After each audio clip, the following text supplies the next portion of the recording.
theoretical framework is a standard term.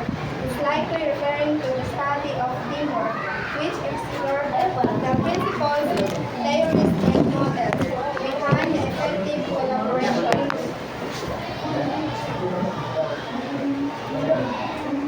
Example of theoretical framework. Number 1, team framework principles.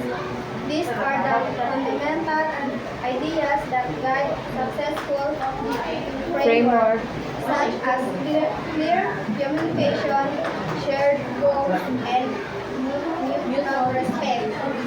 Okay, onto a theoretical framework, you're making a framework of your study that both relates to your independent and dependent variables.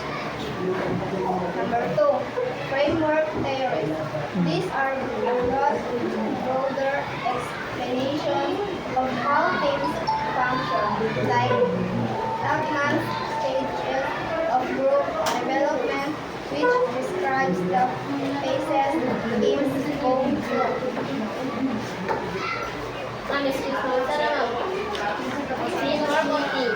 Framework. Sige lang, ikaw lang niya, ayusin lang. I-rewrite yung book. Sige lang. Continue. Framework models. These are frameworks that offer specific strategies for improving teamwork, such as the Building Team Rules model.